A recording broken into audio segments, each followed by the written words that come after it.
All right, he is the founder of Envoy Media and podcast host Dr. Phil. And he's the host of ESPN's First Take, Stephen A. Smith, and the next president of the United States. No, I'm telling you, it's going to all start up again on Monday. You're going to see. It is what it is. It is what it is, and we will see. Okay.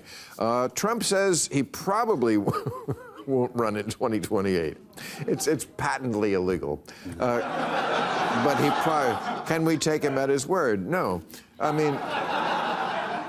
I actually don't think he's going to run. I've been saying this, and I see Andrew Sullivan wrote about it today. He's going to do what Putin did with Medvedev. Medvedev was his, prime minister. They switched jobs, and he was really the president while Putin pretended he wasn't. And that's what Trump is going to do. And Trump can control this country the way he does now through social media. Mm-hmm. If President Vance or President Rubio doesn't do something he likes, all he has to do is get on Truth Social and tear him a new asshole, and the policy will change. I don't think it's... listen, he can do that. He can choose to do it that way. But the fact is, his popularity is so exponentially higher than everybody else within the Republican Party that the level of control, like you said, he can sit up there and step away, but he wants to maintain control over the party. He wants to make sure that there are people out there doing his bidding, that of his family, that of his interest, whatever that may be. And there is nobody within the GOP that can stop him. No. Who is it? Is it going to be Marco Rubio? No. Is it going to be J.D. Vance? No. No, they're already in. Is it going to be Lindsey Graham? No. Nobody's going to stop him. They're going to capitulate and go right along because he knows how to feed the beast himself. He's about quid pro quo. So he's one of those guys that if you do for him, he'll make sure to try to take care of you as well. They know that, which is why they capitulate to his every whim. Could be a family member. That's right. I just brought up Don Jr. Yeah, he could be a family member. Nah. I don't think he trusts his own kid. Yeah. I don't. That's the way fathers like that are. They just are. Probably. Dr. Phil, what do you think of more people turning to AI for therapy instead of seeking out licensed professionals? Look, I think it's really dangerous, but I think, look, less than half of the counties in the United States even have a psychiatric nurse or some kind of resource. And, you know, for some elementary sort of things, and giving people fundamental advice for anxiety or depression, it can probably do some good. There could probably be some value in it, but it is really a dangerous thing, and I've argued with it. You were saying it always tells you what you want to hear, but I asked a question the other day. I said, tell me what you know about trigger warnings, which are complete bullshit. And it gave me all of this left-leaning stuff about trigger warnings, about how they help with this and help with that. And I said, well, I argued with it. So wait a minute. How can you completely leave out all of the empirical data that says they don't work, they create anxiety themselves, that you should instead do things like systematic desensitization, immersion therapy, things of that nature?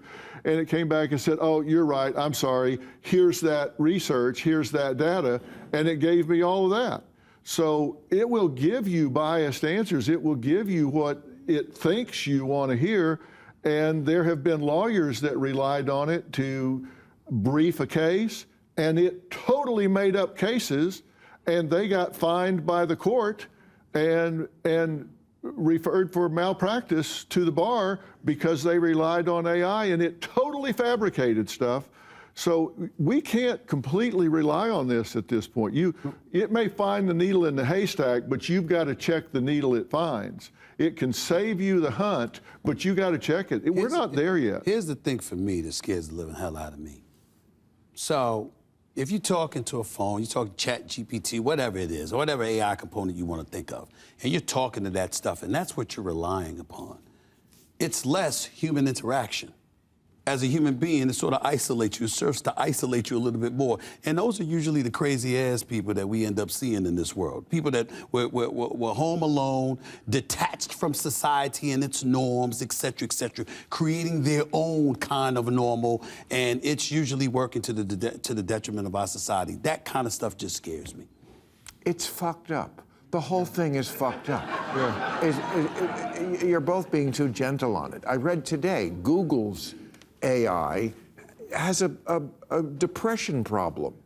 Yeah. I'm not kidding. I didn't read that. It says I'm a failure.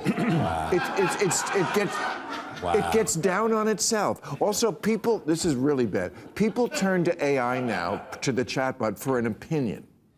Somebody the other day asked it, what's Bill Maher's best stand-up special? It picked wrong. Don't go to it for an opinion. And I know why it did. Because? It picked us because it's programmed by left-wingers. That's the truth. Most of it is. It picked one from 2005. This is before the left had gone off the deep end. This is George Bush was president. Yeah. Obama was about to run. There was nothing very much to make fun of on the left. They hadn't gone crazy yet. Woke hadn't happened yet. All that excess stuff, all the Gen Z crazy stuff, none of that. So most of my criticism was against the Republicans. Most of it still is, by the way. They wouldn't portray you that way, which is ridiculous. Okay, but also it was 2005. We were 10 years away from gay marriage. The end of that special was all about championing that we need gay marriage. The chatbot was like, "Oh, this is the great stuff." It's not my best special. That would be the last one, and the one before that, and the one before that. They get better every time. It wasn't 2005. So it's very dangerous, I think, to ever think that this thing has an opinion that you should go by.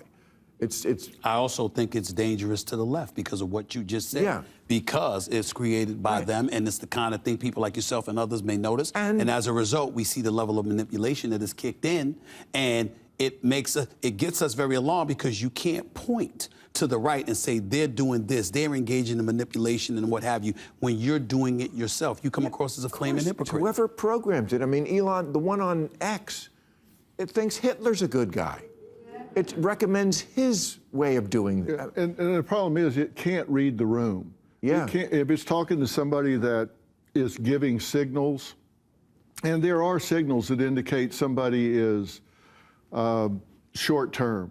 There's short-term thinking to someone that's suicidal. There are signs, there are cues. It can't pick those things up, and it will miss those red flags that somebody that was even remotely competent would see and start referring them to help, start getting them to call 911 or do things they need to do. It doesn't pick those things up.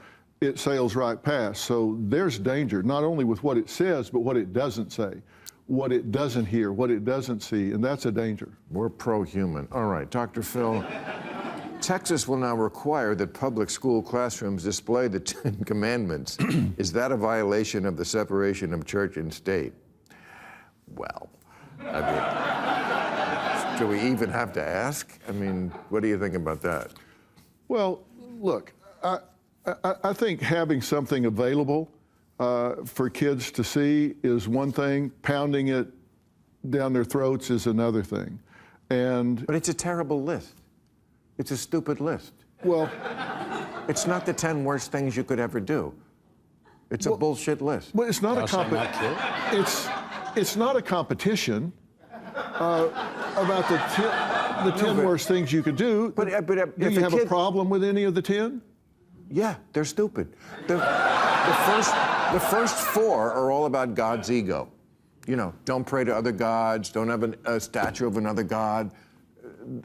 Rape is not on the list. Child molestation is not on the list. Slavery is not on the list. But coveting thy neighbor's ass is on the list. You know, it's a dumb list. There's only 2 things on it that are laws: don't steal and don't kill. We couldn't have figured that out without the Bible. It's a dumb list. But it's good to have it in there. I mean, it's not a bad thing to say thou shalt not kill, No, thou shalt not steal. I know, but if you have a list, but if a kid is 7 years old and very impressionable, and you know this is the list of the 10 worst things you can do, and you've buried those 2 amid this other bullshit and left out rape and all these incest and slavery and all these other things, that is not a smart thing to do for an impressionable child who's trying to learn what is right. You say all this other bullshit, that may be other bullshit to you, but if you have somebody that's worshiping their phone and worshiping all of these things that people have generated, and that is happening with young people. We have the highest depression and anxiety among our young people since records have started being kept.